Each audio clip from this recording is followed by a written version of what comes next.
Welcome to the Author's Corner with H.D. Campbell.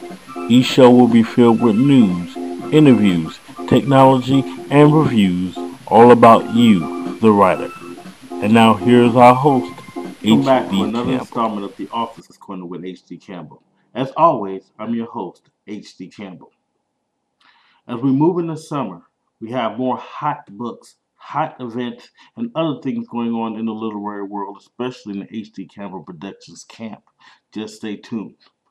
But starting with my Sergeant Wise Guy sequel, there will be 2 more books announced, and I will announce them at the end of this show. By the end of next year, there will be 4 more books coming out of the H.D. Campbell Productions camp. Later this year, I'm going to be looking for people who are going to the Harlem Book Fair, the Cavalcade of Authors in October, as well as other events going on throughout the country.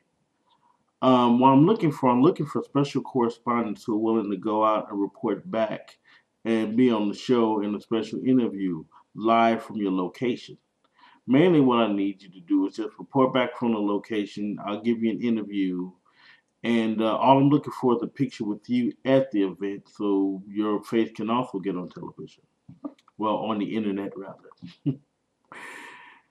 So, without further ado, on today's show, we have 3 very powerful authors who went 3 very different paths to get to where they needed to be. First, I got my spotlight author, Nate Nady Holmes, who will tell us about his book, Can't Knock the Hustle, and his company, Hustle Hard Productions. Then you'll hear from my newest author, Elizabeth Funderburk. We'll be talking about her new steamy book as well as her upcoming wedding. Finally, we'll talk to author, playwright, producer, mother, Renaissance woman, Adriana L. Williams. Enough said on that one. When we come back, I will talk to our spotlight author, Nate Nady Holmes. By Late Murder at 10. Ex-investigative reporter turned audio engineer Mark Alexander is brought back into the business when the top news anchor at the station he works is tragically shot by a masked gunman, and the co-anchor is arrested for engineering the murder, but Mark Alexander smells a classic frame-up. Now he has to face old friends and confront his demons to get the truth uncovered. But as each controversy gets uncovered, each turn could be Mark's last. By Late Murder at 10 at your favorite bookstore or these websites. Finding love over the internet is stressful, but for one serial killer, it's murder. Mark Alexander has to track down the cyber serial killer before his body count rises, but tracking him through cyberspace is harder than he thinks. By Garth, from the heart of a virtual demon at your favorite bookstore or from these websites. Welcome back to the Author's Corner. My spotlight author for this episode is Nate Nady Holmes. We had a great time talking about the writing game and the hustle it takes to get there. Basically all my life, whether it was writing long letters or poetry or things of that nature, I don't know, I guess it was just like a God-given talent that, I was born with, so I always used writing as a form to express myself. Okay. Well, what inspired your book, Don't Knock the Hustle? Well, Can't Knock the Hustle, man, it's been a little minute, because that was like in the making for such a long time, but I just began writing about stuff that I was going through, at a point in my life where I felt like, I didn't really have too many people and everything, so like, only form of expression I had, where I could just hear myself, and that was through literature, so when I can began writing about my life and things of that nature, Can't Knock the Hustle was born. Okay. Well, I'm going to tell you, did my homework. I spoke to Rhea, Alexis. I mean, like I said. Oh, yeah, that's a good person to have on your team in the literature industry. She's a good person in and out. Oh, she's done a lot. She's done a lot for us. I'm telling you, man. When I was looking for authors for this interview, your name was like right up top. So, I mean, you have a lot of success. I'm telling you that right now, and a lot of people are looking out for you. I'm telling you that too. Yeah, Uh, yeah, it hasn't always been like that, for the most part. But I've been blessed to be in a position, where a lot of people anticipate my next project, and I'm very thankful for that. I'm very thankful for the situation that I currently have, with Augustus Publishing and things of that nature. So, everything takes time, and we gotta be thankful and grateful for everything and every opportunity you get. I am. that's good. That's good, my man. I'm gonna tell you, what actually inspired you to start your own company, Hustle Hard Entertainment? Well, actually, before I even get started on how came up with that, I just want to make one thing, I got Hustle On Publications, that whole entertainment thing is like, that's really main out. He got the Hustle On Entertainment, I'm Hustle On Publications, and I want to big him up too, because he's one of the people in the hip hop industry that's real underrated, that believes in a model of hustle hard, so shout out to Mango. But the thing that helped me come up with Hustle Hard Publications, is like everything I do involves some type of hustle, and I believe that, everything that somebody do is a hustle, whether you get up and work from 9 to 5 daily, that's a hustle within itself, because you're doing things that you don't want to do, but you have to do it, it's just to make, whatever situation or that you're going through correct. So, I was like, Hustle Hard Publications represent what I stand for what I come from, the not having nothing, gotta be out, getting everything that you want to attain in life, you gotta be hungry for it, so you gotta go hustle, and you gotta hustle hard, or, you can end up falling behind in effect, so that's what it is, Hustle Hard Publications. Well, I'm gonna tell you, you sound very humble, my man. And like I said, when you talk to an author that sounds humble, I mean, it's always a good interview. But I'm gonna tell you something. Last year, I'm reading your biography on your page, okay? And last year, you signed a deal with Augustus Publishing. I mean, which is excellent. And you sit up here saying humbled about the whole thing. I like that. I like that in authors. What? Oh yeah, because same deal here though. I ain't gonna cut you off, man. I just want you to know that they beyond books. They are good people. Genuinely going through. So I definitely salute Anthony White and Jason Claiborne. Cool. Well, I'm gonna ask. Did you have any upcoming titles through them coming out soon? That you can tell us. Yeah, we got the new book about the drop soon. Actually, we just waiting on the cover right now. For the project. Jason Claiborne out doing this thing. I ain't really got to tell you, but the cover that he's doing right now. I wanted it to be, something like ain't nobody else had before. Cause that's how I do it. So I always try to push the envelope. And bring something new and creative. So he's running with that vision right now. So we just waiting on the cover. I'm excited on that. And soon as that comes, we gonna be like rolling, so a project should be our next project should be out June, July, around that time. Also got another book that, I'm releasing as well, or within my company, but it's not my book, it's not my project, but it's a good friend of mine, his name is Timmy, he's dropping out to Biography 25. I mean, this is a guy right here who's multi-talented as well, he raps as well, he did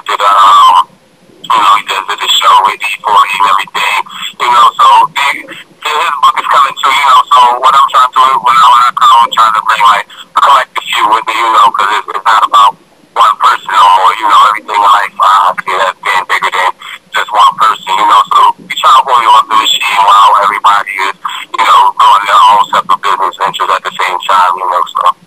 And see this? Summer should be a big summer. Yeah, it should be a big summer, remain focused, long as I remain focused, and don't get in no trouble, so that's my focus right now. Yeah, I'm telling you right now, man, because right now you're not doing anything but just proving my point. When I'm talking about staying humble, you tell me about your book, you tell me about your boys. This is. I'm telling you, man, you are actually. I'm gonna tell you something. Every author's corner, I have a spotlight author. All right, and and at this interview, I'm telling you right now, I hadn't chose one yet. But because of all Right. this you're telling me, you're my spotlight author for this episode. All right, thank you. I appreciate it. No, Really do. I mean that is not a problem. And well, besides your I'm book, thankful. oh, go ahead. I'm sorry. I was just saying, I'm thankful. Oh no, the pleasure's all mine because I'm enjoying the interview. Right. But besides different books coming out, do you have any other events coming up? Well, right now, I'm getting ready myself. Every time I do a little release, a book release, I do a little tour myself, So we're getting ready to try to package that thing together. Got some events coming up soon within outside of this with the whole rap industry. Got some events coming up as well. I'm be coming back over there to the East Coast real soon. With that May, so it's gonna get rolling. We're really looking for the end of spring time period. I realize everything within the business industry revolves around the fiscal period. So it's a little quarterly. So that's how I'm learning to operate. Like quarterly instead of doing everything big. Everyone. Just it's kind of like prioritizing sort of. Well, now this is a question. It's more like a fan question because I'm sure a lot of fans of yours want to know. Is there anything you like to do besides writing? Well, right now I'm in school outside of writing. I'm in school. I'm studying to get my master's degree in business administration. I'm few cut it short of attaining it. I bumped into a road with my last class, my math class. But right now that's my focus outside of writing. Also, I'm trying to make sure everything is right for my little brother.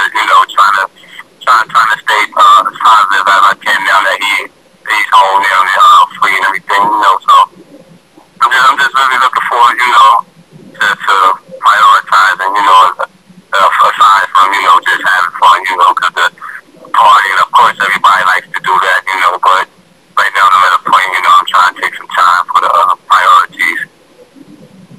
Sounds like you got your priorities in order there. It can be alright. I'm telling you. Yeah, it could be alright. I can tell you about the parties, man, but wow. Well, you gotta have an outlet at some point. Did I have a what skill? You gotta have an outlet at some point. So you know what I mean? Yeah, right. Well, when I'm telling you, like when we party, like we just overdo it, man. But it's just been me enjoying my life, though, lately, because sometimes you don't do that. Sometimes we be so worked up in different areas, we forget to enjoy life a little bit, So I was at the stage where, I'm like really enjoying life, because I'm in a whole different part of the country where I'm used to, and it's, I'm just admiring the scenery and things of that nature, admiring the opposite in the position I've been put in, and I'm just being thankful for it. Well, whatever you're doing, man, I would say keep doing what you do because it seems to be working. You have a good balance there. Yeah. It's a good balance. It's a pretty good balance, but like I said, it goes back to the people I sign with, it's like my team, I call Ed White when I have problems I'm going through or issues I'm going through, and, he knows how to be, the motivational, speaker, so to speak, because he knows how to help me regain focus and things of that nature, so it's all about who you surround yourself with. Very good. Well, I guess my next question is going to be, who are some of your favorite authors? My favorite author? Yeah. Man, you know what? Honestly, truthfully, my favorite author of all time, you probably ain't never even heard of him, but he was an author down with Holloway House. Holloway House, they had Iceberg Slim. Yeah. Of course, they just had all the Don Donnas. They had Donald Barnes. They had all the big shots. But I also like the author under their company, which was O.D. Hawkins. O.D.I.E. Hawkins. He's such a throwback author. He ain't really write books such about the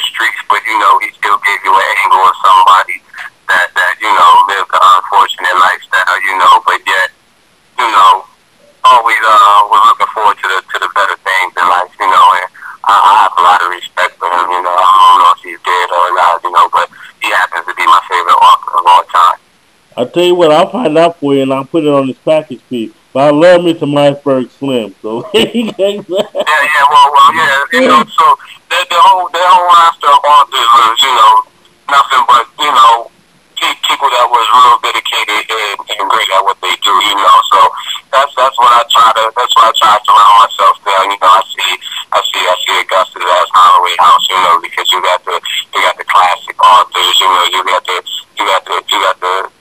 gangster and gentleman author, Edgar's Gray, you got myself, just, basically, it's just keep trying to, cross over to something better. You got professors, real life professors under the house now, so yeah, so I just look at it like that, and try to take it back to that era where everybody was, working as a collective, because we had some things going off, where it's kind of sidetracked the industry, and I realize that, a lot of us need to support each other more, to be honest, like, I was one of the ones who like, you don't mess with me, I don't mess with you, I don't care, but it really shouldn't be like that. It really shouldn't. You have a lot of, actually, you there? Yeah, I'm here. Okay. You go into a lot of what, Keisha Green, don't you? Yeah, Keisha, I got a lot of love for Keisha. That's my girl, she used to do Thirsty Thursday, that's my girl. Exactly. Well, Keisha was my first Spotlight author. And one thing that I admire about her, because we always talk about this all the time, and right now what you just talked about was each one teach one. I mean, to me, there's enough room at the top for everybody. I mean, there's no competition in this game. Yeah, there's no competition in this game. And if we're all good while we compete. Yeah, everybody bring their own different flavors, everybody bring their own different flavor, that's how it is in the NBA this year.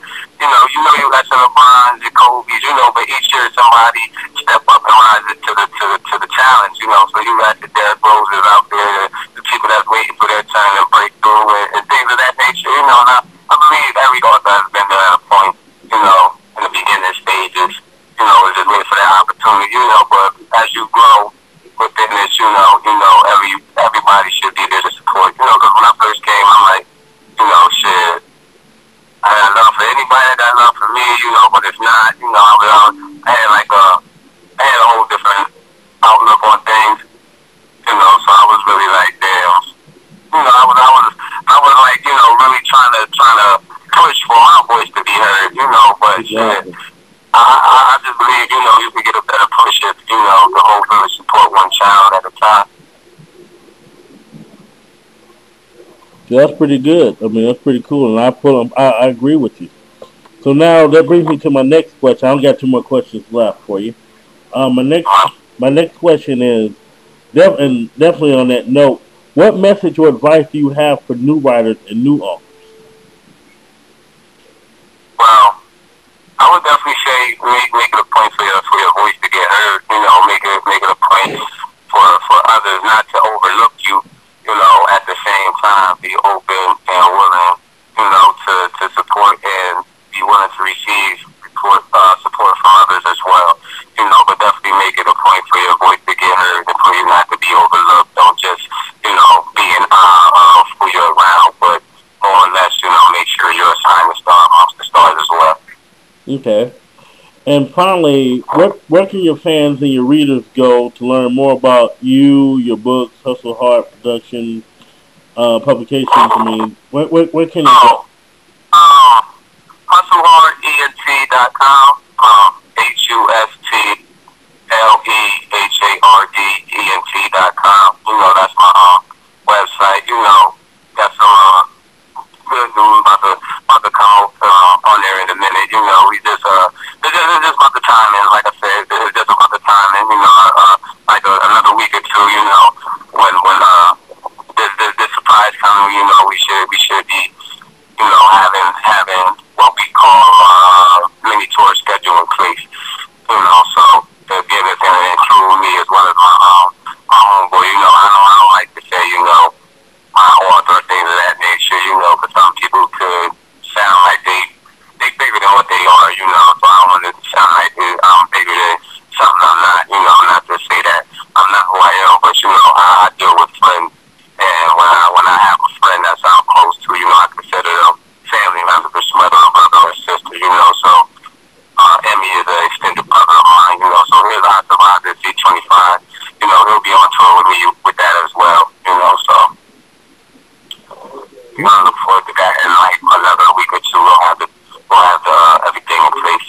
return, I'll bring you author Elizabeth Funderburk as we talk about her new book and upcoming marriage. Love can be hard, but finding love can be like walking through miles of desert with a half a cup of water. Read one person's journey in How to Lose a Black Woman. Buy it on my website for only $5 during May and June at www.hdcampbell3.net. From best-selling author Keisha Green, buy her first book, And Even If I Did, for $2.99 on Amazon Kindle. It's the story of three Jersey girls with different backgrounds, trying to survive in the real world while learning that life isn't terrible when you have friends. But as fast as things are good, they turn bad, which makes the girls come to the real definition of friends forever. Follow Simone, Taylor, and Jordan in this wonderful book, And Even If I Did, for $2.99 on Amazon Kindle. And don't forget to join Keisha Green every Thursday on Blog Talk Radio for her Writer's Life Chat, every Thursday, 8 p.m. Eastern Time. Welcome back. I've known Elizabeth Funderburk for years, and during those years, she's been spending them preparing for what she's done right now, and has become a successful published author. Her new book, Love Torn Asunder, is the fruit of that preparation, as well as the fruit of all the years she spent writing and editing and getting her book published. She's excited about her success, as well as we all should. Now, here's the interview. Yeah, I can't complain. I'm here. So. Cool. Well, I know you're pretty excited about your book being released. I'm very excited about that. It's getting so, it's getting close, and I'm anxious. I'm very excited. All right. Well, first thing I want to ask you, because I've been knowing you for a while, and I love the name Literary Liz. How did you come up with that? That's such an amazing name. I love that. How did that name come about? Being on Facebook, and you see a lot of these publishing companies starting up and people starting their own editing company, I really contemplated doing something along those lines. So when I contemplated that, I was like, well, what name would I use? And so in coming up with the name for the company that I thought that I wanted, that's where Literary Liz came about. So it was like going to be Literary Liaison, but I ended up shelving that idea because I really like what I do. I like writing, and I like what I do in my, my personal career. And me taking a step further and saying that I want to publish books, and that's not necessarily what I wanted to do.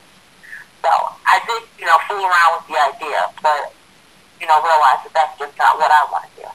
Okay. But being in this vast market, you can really try anything that you really want. That's one thing I love about our career. If it's something you like to do, the boundaries are there are no boundaries. It's all limitless. Yeah. Well, my next question to you is, at what point did you decide you want to be a writer? I've always been writing. Like that. I've been writing short stories. Well, I don't even say short stories. I call them half stories because I would start a story and I never really would finish them. And poems for a very long time. And they were also, me personally, very few people got to read them or see them.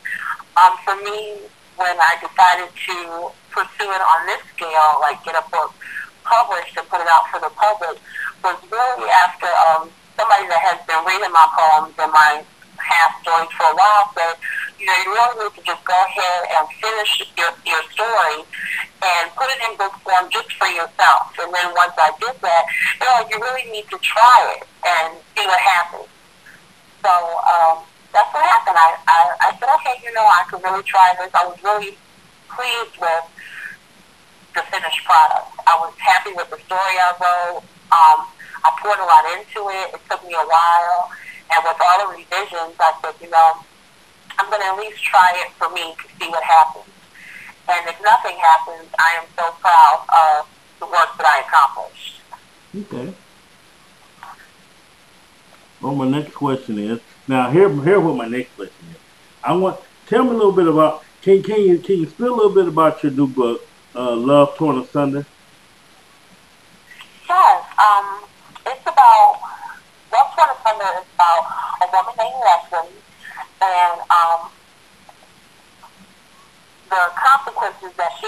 share with some choices that she's made. She's in a long-term relationship with a gentleman named Lincoln, who's also another one of the main characters. And she kind of gets involved in a love triangle with another character named Kendrick.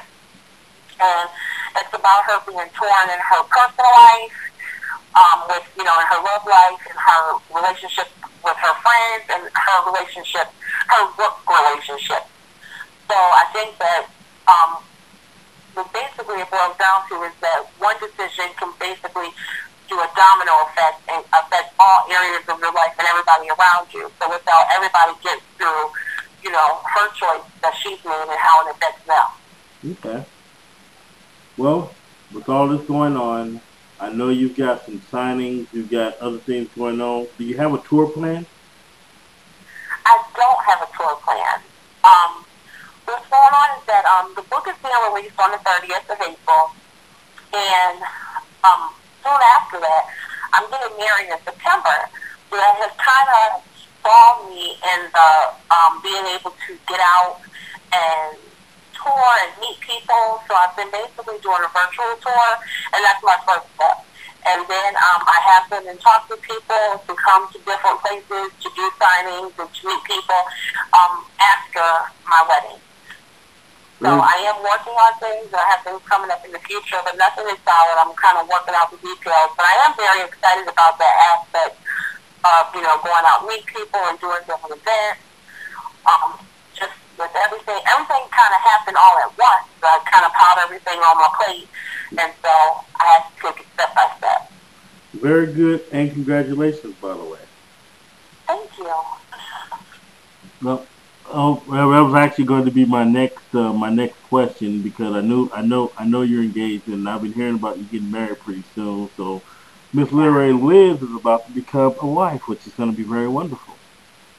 Yes, I'm very excited. It's been a long time coming. Oh yeah. We've been in a relationship for a very long time. So, is there a book about that coming? You know, I told him, because he asked me, he was like, so is Love Twin Thunder about, does it have anything to do with us? And I said, no, it doesn't. I told him I would write our story, you know, a few years down the line. Because I have ideas for, this book is really the beginning of a series.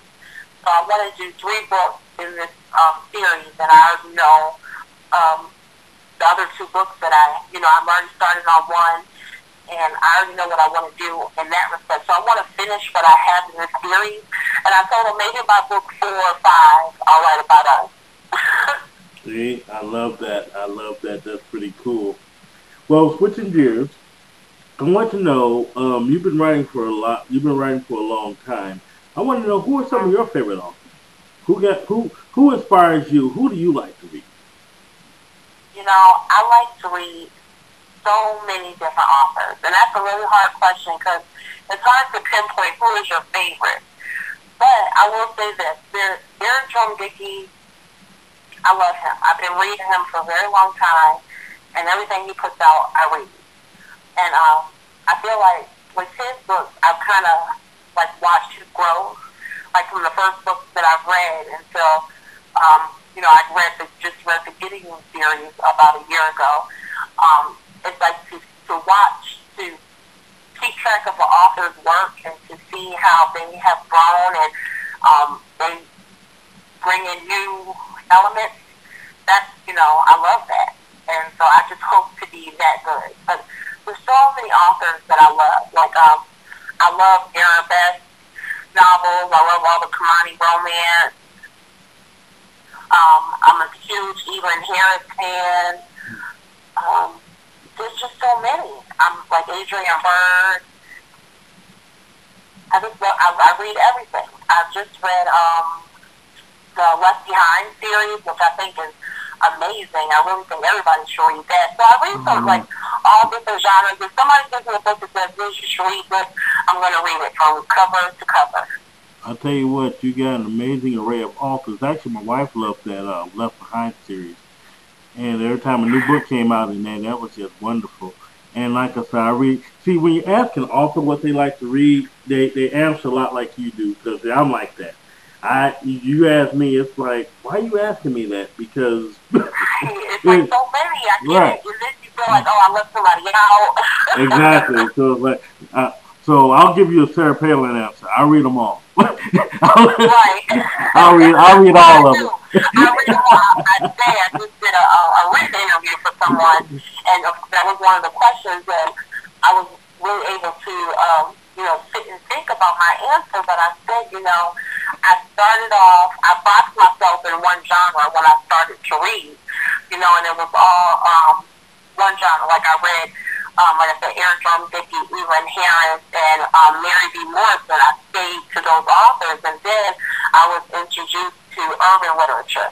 So then I was fell in love with that, and then it was like I wanted to read every urban book I could get my hands on, and that was like Quan and Kiki Swenson. It was like I went through all of those authors, and then I was introduced to these romance novels. So it's like I get introduced to a new genre, and I fall in love, and then I just want to read everything in that category. See, I love that. I love that. Well, well, switching gears, which is going to have something to do with my next question. When I ask authors in the future who their favorite author is going to be, one of them eventually is going to mention you. And see, you are about to open a new floodgate. I mean, of new readers, new fans, and that's got to be overwhelming. I know getting married is overwhelming, but getting married and having a new book at the same time has got to be like, wow. How do it's very overwhelming. Yeah, I'm about to say, how do you feel about all that? I feel so blessed to be here. I think that 2011 has been a beautiful year for me. Now, I relocated this year. I've been in Myrtle Beach for the past year. I am marrying the person that I've been with we've been knowing each other for 10 years. I have my book coming out, which I never really anticipated it getting to this point. And now that it is here, it's such an amazing feeling. I had my book reviewed, and to read the review from someone that actually read my work was amazing. And so it has been a really good year for me. It has been a stressful year because all of those elements, it requires a lot of detail, a lot of work, a lot of funding. So it has been a stressful year, but nothing that you do is without a hurdle. So, but I'm amazed, and I'm just so thankful. Well, I tell you what, God's in the plan, so it became fruitful for you. So believe me, I understand how you feel. Yeah. Well, do you have any advice for any new writers that are coming up right now? I say that I still say it right now is that I'm still tiptoeing around the industry. I'm tiptoeing my way in. I'm trying to become familiar with exactly what I have thrust myself into. So my advice for somebody that's starting is to research your industry, to know exactly what you're doing. Research every element, the editing, the typesetting, the companies that you're going to involve yourself with, book cover design, know your industry. And I have to really navigate really slowly to get my footing because I didn't know. I didn't know that writing the book was the easy part compared to what happens after when you're going to publish it. And I'm thankful to have met some really great people that have pointed me in the right direction and given me some great advice. But that's my advice is to just wait carefully, to research, and ask a lot of questions of anybody you align yourself with in a business manner. Because your book is, that's what you poured your heart into, and if you're going to put it out in publication for the public, it becomes your business and becomes who you are and what you're known for. So definitely ask a lot of questions, and don't be afraid to step on anybody's toes because anybody professional would want to answer your questions to help you along in your journey. I'd much rather you bug me to death and keep asking me the same question over and over than to not get the information Yeah, then that way, then to not get the information, and then I mean, like you said, if you have to ask the same question over and over, please do it. Right. Get clarification because you can say, okay, break that down for me. And I say that because I was afraid that people would think that I was questioning their professionalism when it's definitely not that at all. It's me not knowing and me wanting you to break it down so I am aware of what's going on so we can work cohesively together. Because if I'm not aware, then it's not going to work. So, don't think that you're questioning somebody's professionalism or stepping on anybody's toes. And I said, if these people are professional, then they're going to respect your wanting to be knowledgeable in your field, in your industry. Now I'm gonna add on to something you just said though. If you're doing I'm sorry. Oh, Elizabeth, you there? Yes, I'm still here. Okay, sorry. I'm going to add on to that too to let everyone know is if you do encounter someone and they do act funny like you are questioning professionalism, move on to the next person because because here which that's all we all talk about, me, you, Keisha Green, all of us, we do the each one teach one. And if somebody's not willing to teach another, then that person is not part of the process. If you're not part of the process, you're part of the problem. I absolutely agree. I really do. And I felt like when I started writing, knowing that my pursuit was going to be to publish it, I started a blog. And on my blog, everything that I could think of that I learned, I blogged about it. I blogged like a series of questions. I said, these are starter questions. Please elaborate when you get to your, this part of your journey that I feel like new authors should definitely ask these companies, especially in publishing. I wrote about, the pros and cons of self-publishing to traditional publishing to working with a smaller company versus a bigger company. Because these are all things that I was learning, and I wanted to hurry up and get it down and out there for somebody that was going, along the same road that I was on. So definitely, if you're reaching out to someone that is in your field and they're not willing to reach back and help you, even point you in the right direction, then you need to move on. When we come back, get ready for some real talk with Adriana L. Williams. By Late Murder at 10. Ex-investigative reporter turned audio engineer Mark Alexander is brought back into the business when the top news anchor at the station he works is tragically shot by a masked gunman, and the co-anchor is arrested for engineering the murder, but Mark Alexander smells a classic frame-up. Now he has to face old friends and confront his demons to get the truth uncovered. But as each controversy gets uncovered, each turn could be Mark's last.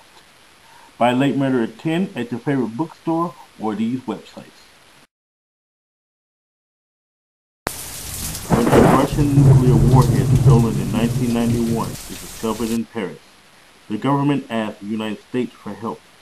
They sent over their top strategist codenamed Sergeant Wiseguy. Coupled with a smart mouth, can he work with the Parisian government in uncovering the plot before the warhead is used? Buy Sergeant Wiseguy Chronicles at your favorite bookstore or at these websites. Log on to www.hdcampbell3.net often for the latest on HD Campbell Productions, new books, and other interactive features. Then leave me a comment. That's www.hdcampbell3.net. Add me to your favorites. Welcome back. Finally, I want to bring you a good friend.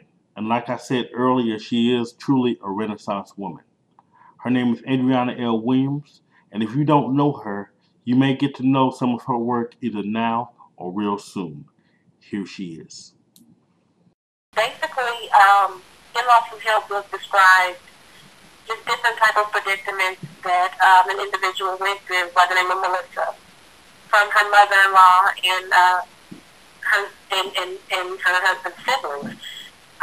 The baby's mom, it was just drama all the time. primarily because they did not want to see him with Melissa. They wanted him with anyone else but Melissa, no matter how trifling, no matter how bad it was, long as it wasn't Melissa. So after the book went, and did so well, and it's actually still doing pretty well, I decided to take those characters out of the book and make them come alive. So that diva that everybody liked in Missy, now you were able to see her on stage. That little meddling mother-in-law, Karita, now you were able to see exactly what she did. So everything that you were reading, you were going, or I'm so glad I don't have a mother-in-law like her. Oh, I would have done this to her. I would have done that to her. Now you're able to see her unfold completely on stage. So that's how the transition came about. Basically, taking the book and just wanting it to, basically come alive. Then from there, we're going to go on and do it on the big screen as well. So we're going to go ahead and do a screenplay out of it and put it in the movie theaters. So, yeah, it is definitely, and with it being in movie form, we'll be able to add more and add a little bit more drama. So, yeah, it's actually been very well. Okay. Well, I'm going to throw some words at you. I'm going to put you on the spot. I'm going to throw some words I put at most successful women such as yourself. I'm going to throw at you that you're an amazing mother, playwright, screenwriter, author, mother. How do you keep it all together? I have to prioritize. It's not easy. Everybody asks me that. That is a question that I get constantly. How do I juggle everything? Well, my 3 boys keep me busy. But being a mother comes first. Sometimes it's aggravating, sometimes it's overwhelming, but being a mother does come first. So some days I find myself to where I'm just so aggravated or just tired to where I don't write. So I just have to I've had to learn how to prioritize things. Deal with my kids, deal with their activities, homework, whatever, home life. That's an everyday cycle. And that's a 24-hour job. So in between those hours, I have to find time to write, edit, because I'm also a publisher, and make sure that my authors are taken care of. And then I write for reality shows and movies and water shows and things like that people actually see on television. And, I get the phone call where they read the credits and they're going, Adriana, you did that? Yeah.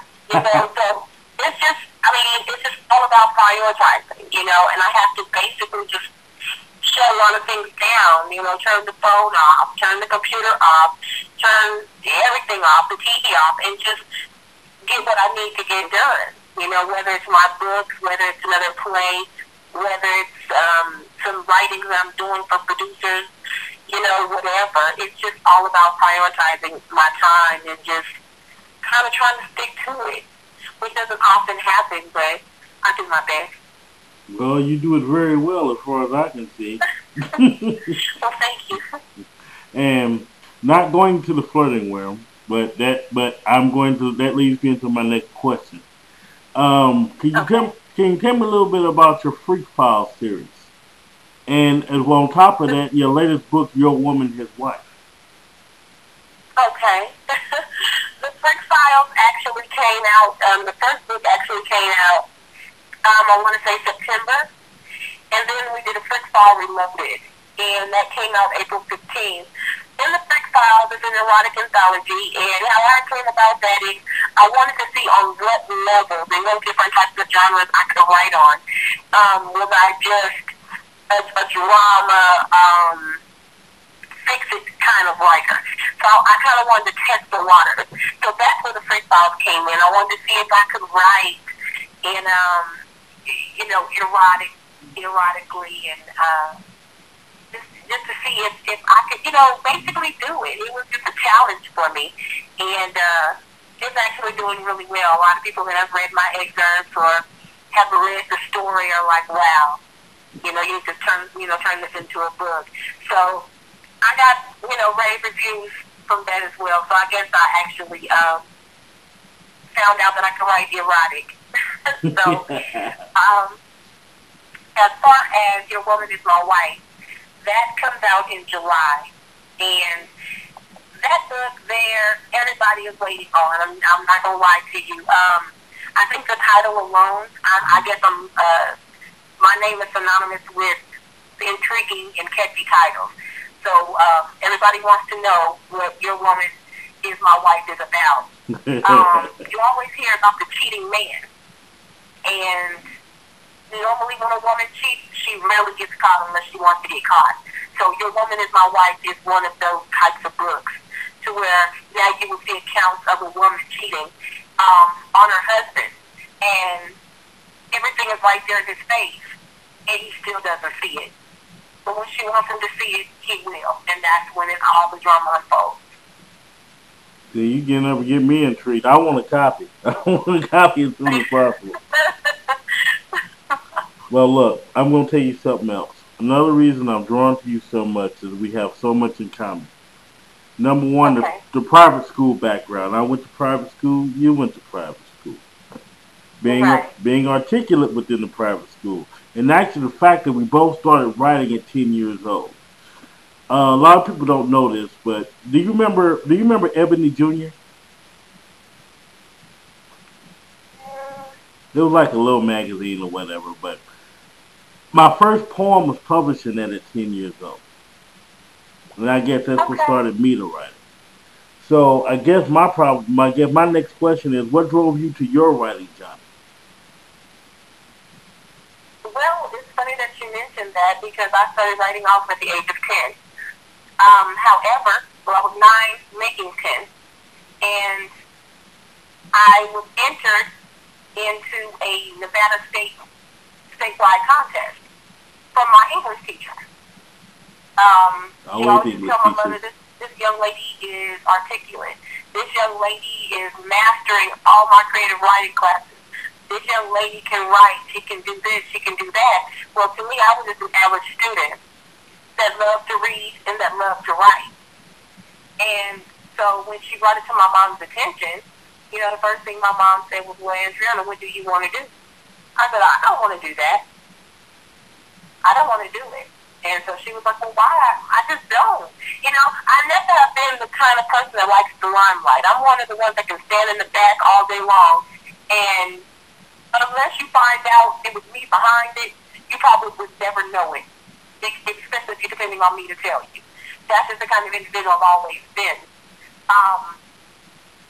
Standing on the forefront when I need to, like student council and things of that nature. I've always been outspoken and president of this and president of that. But as far as just a limelight, I've never been that type of person. So when it came to me, I was like, no. So what the teacher did was she made it a class project. And me not knowing that this is what she was up to, I participated in the class project. She then submitted these writings. And out of the whole state of Nevada, I won. Out of millions of children, I won. And I was happy, I guess. You know, it was a big thing, you know, with my family and also with the state of Nevada, you know, with the governor and the mayor, and, you know, yada, yada, yada. So it turned into a big to-do. And I became a published writer at the age of 10. So that's where it all began. Like I say, so much in common, and it turned you into the success you are today. Well, who are some of your early writing influences? Or who are some of your influences now? You know, now you got me with that one. I've never been asked that. I don't know. I don't remember too many as a child, except for like Judy Blume and things like that. Dr. Seuss, you know, just craziness. Now, I'm a big Aaron Jerome Dickey. I'm a Terry McMillan. I'm a Mary Morrison. I like Big Blume's books. There's quite a few that I like. There's quite a few authors that keep in contact with me on Facebook, like Alita Williams. I love her zip codes. People that send me their books and I read them, I love them. So I would have to say that I have a lot of writers. I'm a lover of a lot of books. Musical Mitchell, which is also a good friend of mine, with Over and Over Again and Twisted. You know, Rakea with The Appetizer, and the Food Temptress. Asking me who my favorite, I have a lot of favorites, and not because they're my friends, but because of their work. So I have quite a bit. When people don't understand, when they send me their books, I read them. I definitely read them. So I have a lot. And they're not all just big name, best-selling authors. I have some authors that I just really love, and then I buy all of their books that people don't even know about. So That's amazing, sis. That's amazing. I'm enjoying this interview. This is wonderful. Well, my next question for you is, what are some of your next tour dates for In-Laws? What are some of my next what? I'm sorry. Tour dates. We haven't released all the tour dates yet. However, we are starting on the West Coast, with Michigan being Flint and Detroit. I know that Atlanta is on there. Chicago, Indianapolis, Baltimore, Maryland, D.C., New York. I know we're going to the Hobby Center in Houston, the Red Clay Theater in Decatur, Georgia. We're going to LA. We're going Lincoln Theater in D.C. We're doing Oakland. I'm trying to give you off the top of my head. But it's a several city tour. LA is going to be the last city that we hit, actually. Oh man. And the book was set in Louisiana. We're doing Baton Rouge, and we're also doing New Orleans. Okay. So yeah, it's going to be quite a bit, and the tour starts at the end of June. Well, I know you got a lot on your plate right now, but I need to ask you this: what's next on your plate? Are you adding stuff to my plate? Oh, because I know you. I know you very well. What's next for Adriana? I'm going to keep moving forward. I'm going to keep progressing. I'm going to keep writing. I'm going to keep on producing plays and being the executive writer and producer of these webisodes and some of these reality shows and some of these mini series on TV. I'm enjoying doing that.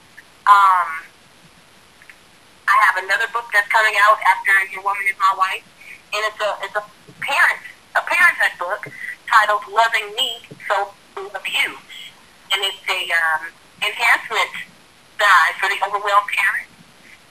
So that's another level of writing, and I do want to do a children's book. Hopefully, if God says the same, you'll see me on TBS and BET. That's going to happen regardless. That's going to happen. I know it's going to happen. Go ahead. Well, I sure pray so. That is what I want. I want to do, TV series, and I want to give people jobs and things to do. And I want a team of writers. I want, this economy is so bad, and I just want to be able to reach out and help someone else. So if the Lord blesses me with a reality show or a TV series on TBS or BET, wherever He blesses me, bravo, I don't care. I definitely will put some people to work. We have a show that's coming out on Lifetime. It's a movie that I wrote, Till Death Do We Part. Oh. So that will be shown on Lifetime Movie Network. So I am excited about that. Congratulations. Well, thank you. So it's quite a bit. My plate stays full, and I like it like that. I'm ADHD, so when I don't have anything to do, I'm really bored. So pray that my play stays full, and I just ask everybody to pray for me to where, like I said, I can stay busy where I can keep others busy too. Yeah, I love money in that. everybody's pocket. I tell you what, like I said, well, I'll put it like this. I'm just gonna go on the record to say I have nothing but respect for you, nothing but high Well, respect for thank you, you. and I can't wait to see you play because I'm definitely going to one of those cities. Well, Um, thank you. so that's one thing you don't have to worry about. I want front row tickets. No, I'm just kidding. I'll go anyway. But You just let me know, and I will definitely get you program tickets. oh, I That would is love nothing. that. Thank you very much. I would be honored. Thank you. So now, what I need to know now, I want to know about how can your fans keep up with you and your projects. Well, they can go to my website, which is www.andrionna.com. And Andrionna is spelled Andrionna.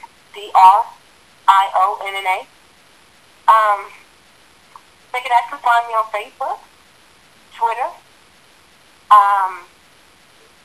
email me, and I answer all my emails. A lot of people used to wonder, my Facebook page wasn't too popular because people didn't think it was really me. And when I started talking to people more, they were like, dang, it is really you. So when people hit me up on Facebook, just know it is me. I've heard that people thought that I was unapproachable because of what I do, but when people actually do approach me, they're like, you're so sweet, you're so down to earth, you're so willing to help. That's just me. So don't be afraid to approach me because I'll talk to you all night. With Mr. Campbell, you know that. I'll talk to you. Oh, I'll believe it. I enjoy people. We've had many conversations, so I know you have, Right. definitely. Right. And then my office number, I answer personally. People, I'm a very personable person. I'm just trying not to be a stalker now. That's all I'm doing. Just try not to be a stalker. That's all. No. Well, I know I got a remedy for stalkers, but I'm out there. I mean, I'm approachable. Right. And I have to be. I'm getting ready to run for councilwoman here in North Las Vegas. All right. So I can't be hidden. I talk to people all day, every day. Well, as a councilwoman, I have to do that. Oh, yes. Well, before I get into my last question, I just want everybody who's watching this show to know that this conversation I'm having with Andrionna is pretty much the same type of conversation we have all the time on Facebook, just anywhere. Either I'm flirting or I'm talking to her about. So this is real talk here. If you want to talk about the interview, this is real talk. So, but let's get me to my last question, Miss Personable, which you really are, and I'm very happy I got a chance to talk to you. But do you have any words of inspiration for your fans who want to follow into your pretty little footsteps? Wow. The only thing I can tell them is don't be discouraged, and don't let anyone discourage you. If this is something that you want to do, you do it. Don't let anybody tell you that you can't do it. Don't let anybody turn you around or make you detour from your dreams. And what people have to understand is you can't take everybody on your journey. They're not made for that excursion. So do what you need to do and make it happen. And if you have any questions, most definitely contact me. Because I hear a lot from people, well, I tried to ask this person, but they act like they didn't want to help me or this, that, and the other. Let me tell you something. What God has for me is solely for me. Just like what he has for you and anybody else is just for you. It's enough to go around. Absolutely. People don't have to be standoffish and people don't have to act ugly. So if you have any questions, or you need to know anything about the publishing game or the writing game or how I got where I'm going, how did you get on Michael Basin's show? How did you get on this show? How did you get on Steve Harvey? How did you get on Doug Banks? I'll tell you exactly how I did it. Because it's not taking anything from me. How did you write a play? I will tell you. Because it's not taking anything from me. I'd rather see you move up than to get discouraged and become stagnant.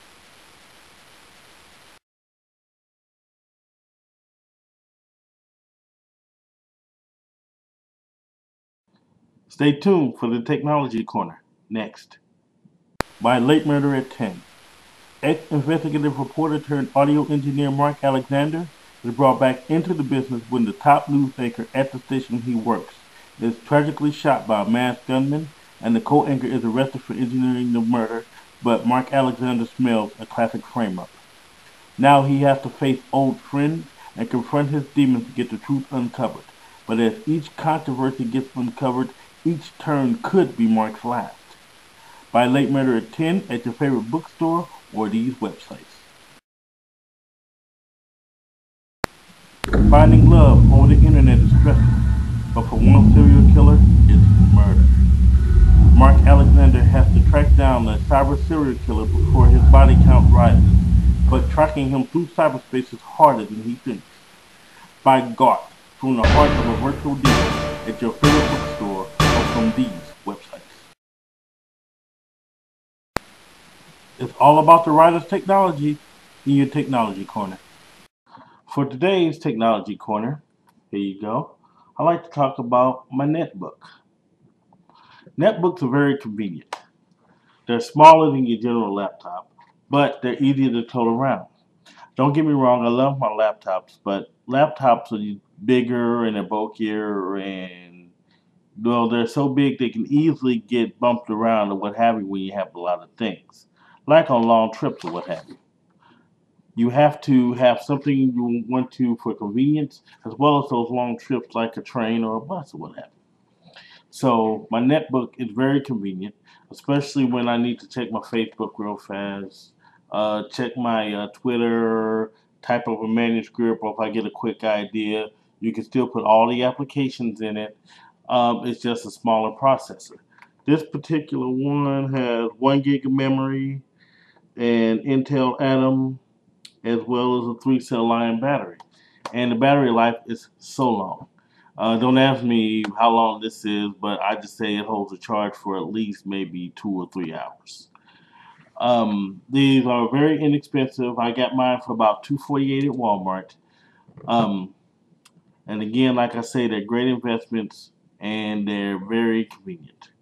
Also, too, if you have Skype, you can also use your camera. It also has a built-in camera that you can use to Skype people, which I'll also be using that technology in future interviews with the Office Corner.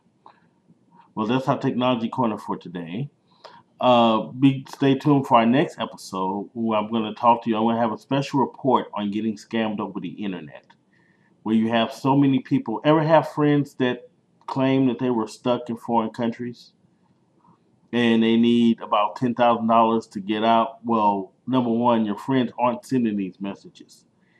And that's what our special technology report is going to be about next show.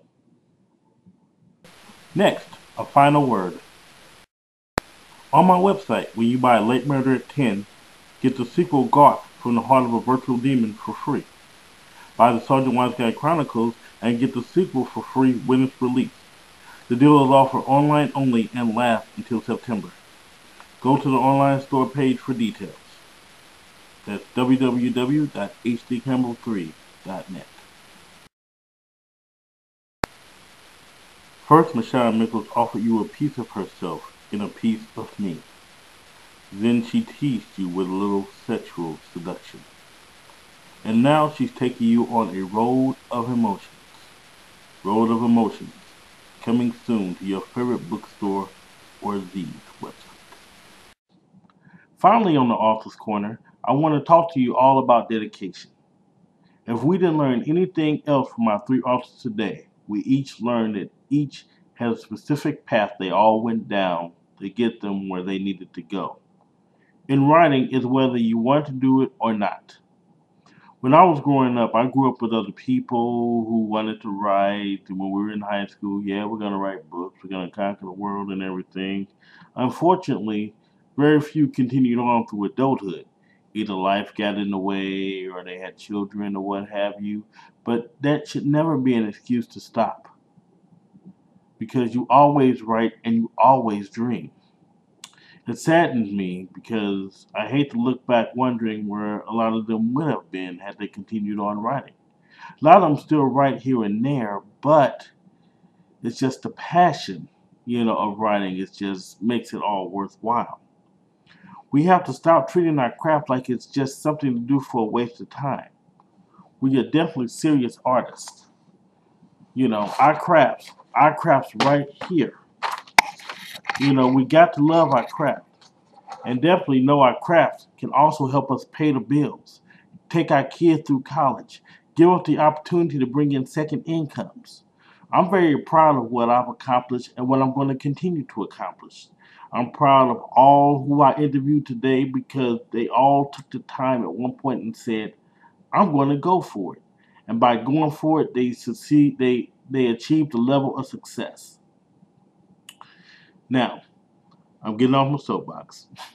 As promised, my next two books are about to be announced. After my Sergeant Wise Guy sequel is released, I'm going to immediately start on the third installment of my Mark Alexander series. And I swear to you, it's going to be fresh. It's going to be a plot so deep. Oh man, you're going to love this plot. I mean, I can't really get into it until I actually start writing it, but you're going to really love it. I mean, you're just going to say, damn. You can't. Look, I've already started you off with the murder of a news anchor. Then I had to track down a serial killer.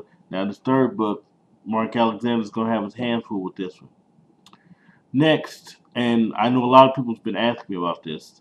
Next, I'll be working on a sequel to my very first hit book, How to Lose a Black Woman.